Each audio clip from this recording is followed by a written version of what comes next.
नमस्कार दोस्तों, आर्यमा ज्ञान संबोधि में आप सभी का स्वागत है। आज की इस ज्ञान संबोधि में हम उपसर्ग विषय पर चर्चा करेंगे। बहुत सारी प्रतियोगी परीक्षाओं में जो है उपसर्ग और प्रत्यय पूछे जाते हैं। जैसा कि आपको मालूम है, उपसर्ग एक शब्दांश होता है जो शब्द के आरंभ में लग के उसके अर्थ में या तो विशेषता ला देता है या उसमें परिवर्तन ला देता है। अर्थात या तो उसको वो विलोम कर देता है या उसके अर्थ में बिल्कुल विशेषता ला देता है। उसका अर्थ जो है विशेष अर्थ में जो है दिखाई देने लगता है। तो मैंने आसान सी एक परिभाषा बना करके और बहुत सारे शब्दों का संकलन किया है। जैसा कि आपको पता है, हिंदी में 3 प्रकार के उपसर्गों का इस्तेमाल किया जाता है। संस्कृत के उपसर्गों का इस्तेमाल, हिंदी के उपसर्गों का इस्तेमाल और विदेशी उपसर्गों का इस्तेमाल। संस्कृत में करीबन 22 प्रमुख उपसर्ग हैं, हिंदी में 15 उपसर्ग हैं और बाकी आपके विदेशी भाषा के उपसर्ग हैं। तो इस प्रकार से ये आपका उपसर्ग अध्याय शुरू होता है। आइए हम जरा बोर्ड पे नज़र डालते हैं। ये कुछ बिंदुओं पर ही चर्चा केंद्रित रहेगी और ये बिंदु अति महत्वपूर्ण है। इन बिंदुओं को ध्यान से देखिएगा। देखिए, मैंने आसान सी परिभाषा के माध्यम से उपसर्ग विषय में आपको प्रवेश कराने का प्रयास किया है। उपसर्ग वे शब्दांश होते हैं, उपसर्ग वे शब्दांश होते हैं जो किसी शब्द के आरंभ में लगकर उसके अर्थ को बदल देते हैं या उसके अर्थ में विशेषता ला देते हैं या उसका अर्थ विलोम कर देते हैं, उल्टा कर देते हैं। देखिए, जैसे शब्द है आपका सुपुत्र, वास्तव में मूल शब्द है पुत्र, इसके आगे उपसर्ग लगा सु, तो सु लगने से क्या हो गया, इसके अर्थ में विशेषता आ गई। सुपुत्र कहते हैं सदाचारी पुत्र को, आज्ञाकारी पुत्र को।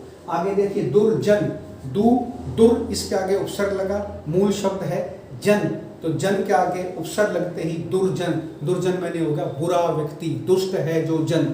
आगे देखिए, उपकार, हमारा उपकार, अब मूल शब्द है इसमें कार, इसके आगे शब्द लग गया उप, शब्दांश, शब्दांश उप लगते ही ये बन गया उपकार। तो इसके मूल अर्थ में परिवर्तन आ गया।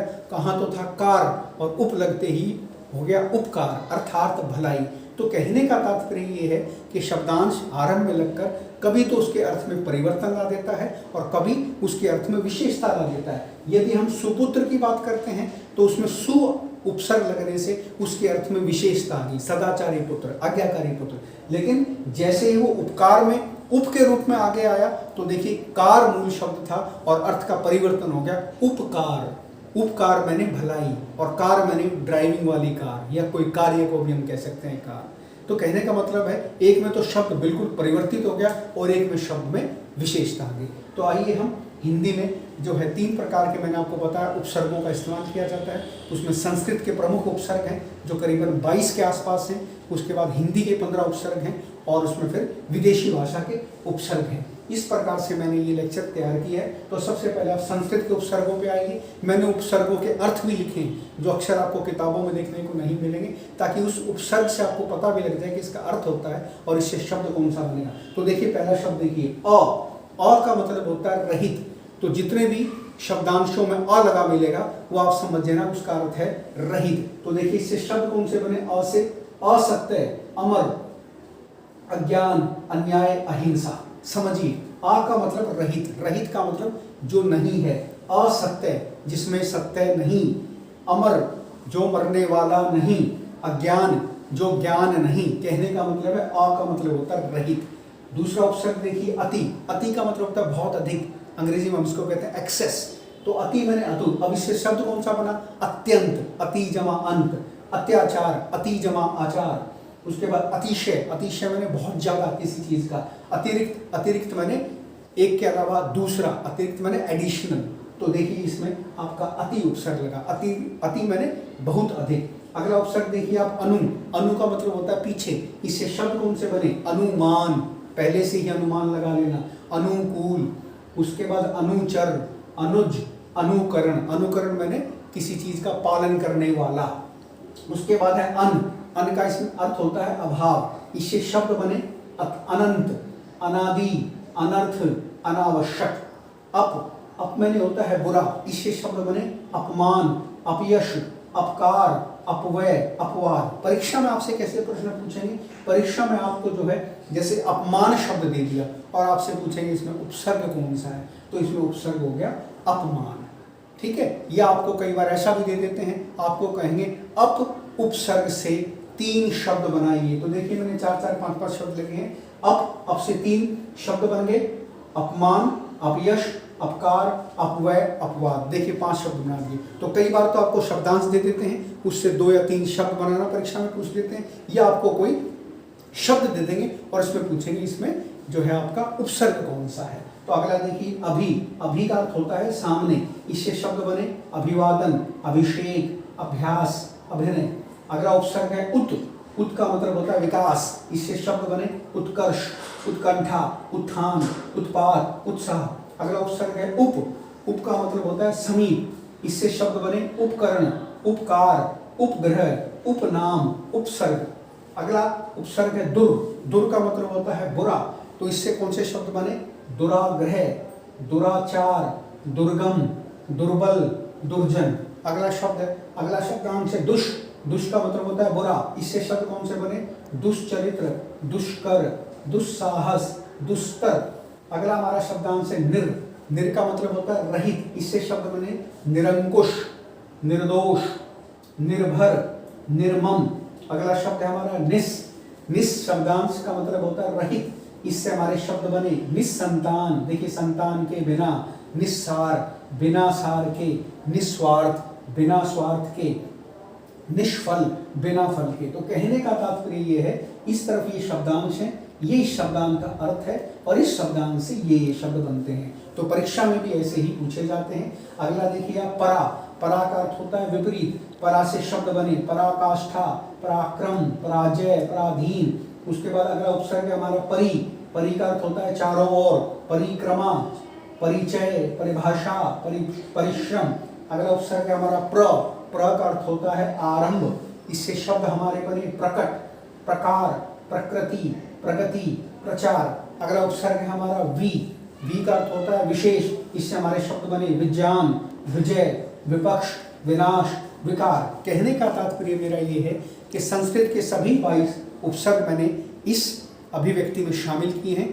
इनसे बाहर परीक्षा में कोई नहीं आएगा, इसलिए इनको ध्यान से देखेगा। इस लेक्चर को बहुत ध्यान से देखने की आवश्यकता है ताकि परीक्षा में इससे बाहर कोई भी उपसर्ग आपको देखने को ना मिले। अगला संस्कृत का उपसर्ग देखिए स, सा का मतलब होता है सहित, इससे शब्द बना सक्षम, सजीव, सनाथ, सप्रेम। अगला उपसर्ग है सु, सु का अर्थ होता है सुंदर, इससे शब्द बने सुगंध, सुचारू, सुलेख, सुशील, सुशील माने अच्छे स्वभाव वाला।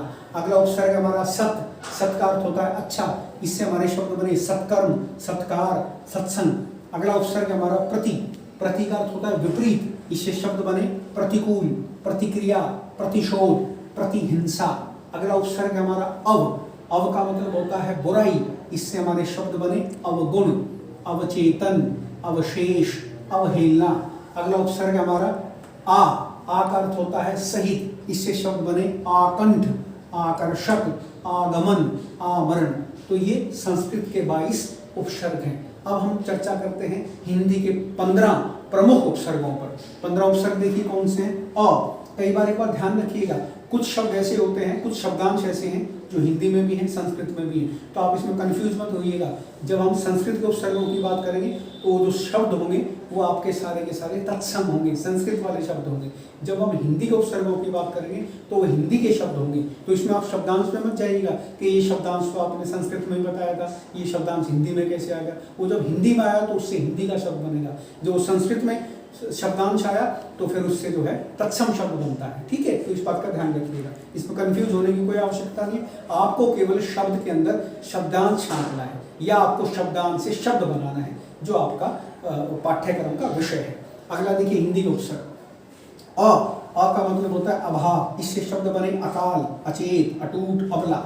अगला है अध, अध का मतलब होता है आधा, इससे शब्द बने अध खिला, आधा खिला, अध खुला, आधा खुला, अधमरा, आधा मरा। अगला है अन, अन का अर्थ होता है निषेध, इससे शब्द बने अनपढ़, अनजान, अनकहा। अगला उपसर्ग है उन, उन का अर्थ होता है एक कम, 29, 39, 49, मतलब 50 में एक कम, 19 में एक कम, 20 में एक कम। कहने का तात्पर्य है एक कम, तो 19, 49, 59। तो आप देखेंगे इन संख्याओं में सब जगह जो है एक एक कम है। 19 19, 20 से एक कम, 49 49, 50 से एक कम, 59 59, 60 से एक कम। तो उनका मतलब क्या एक कम। अगला उपसर्ग देखिए आप ओ का मतलब होता है हीन, ओगुण, ओगुण का मतलब जिसमें गुण नहीं। अगला है ओतार, जो किसी का अवतार नहीं। ओघड़, जो बिना कपड़ों के रहता है। ठीक है। क और कु दोनों मैंने इसमें इकट्ठे लिए हैं, इन दोनों का अर्थ ही होता है बुरा। तो देखिए कपूत, कपूत मैंने जो अच्छा पुत्र नहीं। कुचाल, बुरी चाल। कुजाति, बुरी जाति। कुप्रथा, बुरी प्रथा। कुरूप, बुरा रूप। कुलक्षण, बुरे लक्षण। तो अगला देखिए उपसर्ग है ती, ती का अर्थ होता है तीन, इससे शब्द बने तिकड़ी, तिकोना, तिरंगा। अगला है दू, दू का अर्थ होता है दो, इससे शब्द बने दुगुना, दुनाली, दोपहरी। अगला है नी, नी का अर्थ होता है रहित, इससे शब्द बने निकम्मा, निपुता, निडर। अगला है पर, पर का अर्थ होता है दूसरा, इससे शब्द बने परदेशी, परलोक, परहित, परदादा।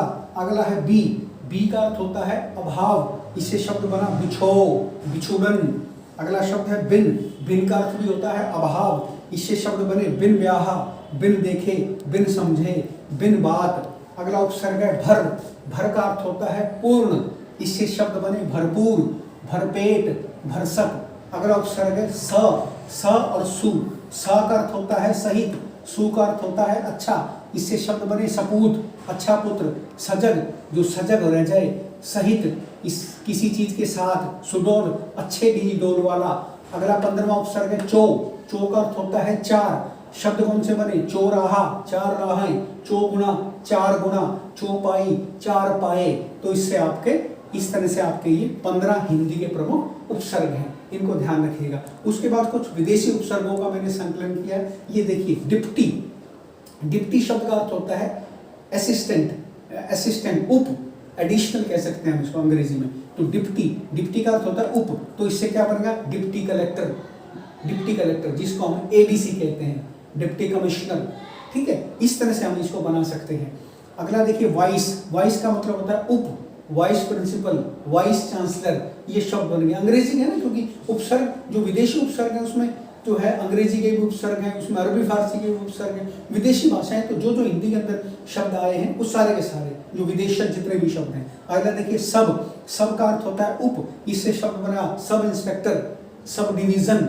अगला देखिए हेड, हेड का अर्थ होता है प्रधान, इससे हेड क्वार्टर बन गया, इससे हेड मास्टर बन गया। अगला देखिए अल, अल का मतलब होता है निश्चित, इसका इससे शब्द बन गया अलविदा। ये सारे विदेशी शब्द हैं, अलविदा।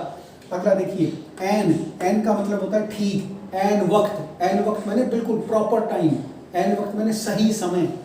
उसके बाद देखिए कम, कम का मतलब होता है थोड़ा, इससे शब्द बन गया कम अकल, कमजोर, ये अरबी फारसी के शब्द हैं। अगला देखिए खुश, खुश का मतलब होता है अच्छा, इससे शब्द बनेगा खुशखबरी, खुशबू, अरबी फारसी के शब्द हैं।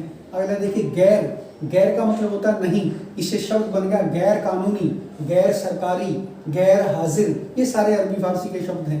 अगला देखिए दर, दर का अर्थ होता है में, इससे शब्द बन गया दर असल, दरमियान। दरअसल का मतलब होता है एक्चुअली, अंग्रेजी में हम शब्द इस्तेमाल करते हैं ना, वो आपका अरबी फारसी में हिंदी में शब्द जो इस्तेमाल होता है वो है दर असल। उसके बाद है दरमियान, दरमियान मैंने दो लोगों के बीच में। अगला देखिए ना, ना का मतलब होता है नहीं, इसके शब्द बन गया नापाक, नाराज, ये भी अरबी फारसी के शब्द हैं। उसके बाद है ब, बा का मतलब होता है सहित, शब्द बन गया बखूबी, बदौलत, बखूबी, बदौलत, ये भी अरबी फारसी के शब्द हैं। उसके बाद है बे, बे का अर्थ होता है बिना, इससे शब्द बनेगा बेखटके, बेखटके, बेअकल, ये भी अरबी फारसी के शब्द हैं। अगला देखिए बा, बा का अर्थ होता है साथ, इससे शब्द बन गया बाकायदा, बाअदब, बाकायदा, कायदे के अनुसार, बाअदब, अदब के साथ, तमीज के साथ। उसके बाद देखिए सर, सर का मतलब होता है मुख है, इससे शब्द बन गया सरकार, सरताज। अगला शब्द देखिए हम का अर्थ होता है समान, इससे शब्द बन गया हम उम्र, हम शक्ल, एक जैसी शक्ल वाले।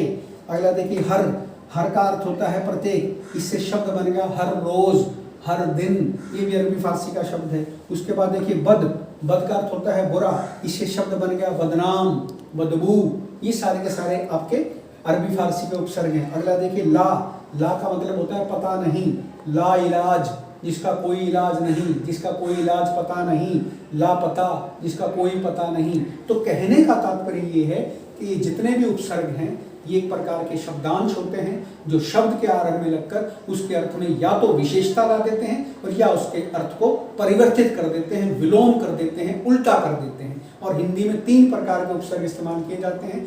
एक तो संस्कृत के 22 उपसर्ग, उसके बाद हिंदी के 15 प्रमुख उपसर्ग, और ये जो मैंने आपको लिखा है विदेशी उपसर्ग हैं, विदेशी भाषाओं के उपसर्ग हैं जो हिंदी में आए। इसमें अरबी फारसी के भी काफ़ी सारे शब्द हैं, इसमें अंग्रेजी के भी शब्द हैं, इसमें जो है आपके फ्रेंच शब्द भी देखने को मिलेंगे। तो इस प्रकार से जो है हमारा ये उपसर्ग का अध्याय, इस तरह से हमारा उपसर्ग का अध्याय जो है कंप्लीट होता है। और मैं समझता हूँ इन शब्दों के संकलन के माध्यम से मैंने आपको जो समझाने का प्रयास किया वह आपको बहुत अच्छे तरीके से समझ में आया होगा। और मेरा ऐसा मानना है ये जो मैंने संकलन किया है उपसर्गों का, चाहे वो हिंदी के हैं, चाहे वो संस्कृत के हैं, चाहे वो विदेशी हैं, आप देखेंगे परीक्षा में इनसे बाहर कोई भी उपसर्ग नहीं आएगा। इसलिए आप मेरे इस लेक्चर को ध्यान से देखें और इन शब्दों को जो मैंने यहाँ लिखे हैं उपसर्ग के रूप में, उनको ध्यान से पढ़ें और इनको ध्यान से देखें। परीक्षा में आपको चाहे आप प्रतियोगी परीक्षाएं दें, चाहे आप बोर्ड की परीक्षाएं दें, मेरा कोई ना कोई उपसर्ग इस बोर्ड पर लिखा हुआ आपको परीक्षा में देखने को मिलेगा। तो मैं समझता हूँ मेरी ये अभिव्यक्ति सफल रही होगी, मैं आपको समझाने में सफल रहूँगा। यदि मैं आपको समझाने में सफल रहा हूँ तो मेरे इस लेक्चर को सब्सक्राइब जरूर करें। अगले किसी लेक्चर में मैं फिर आपसे रूबरू होता हूँ, तब तक के लिए धन्यवाद।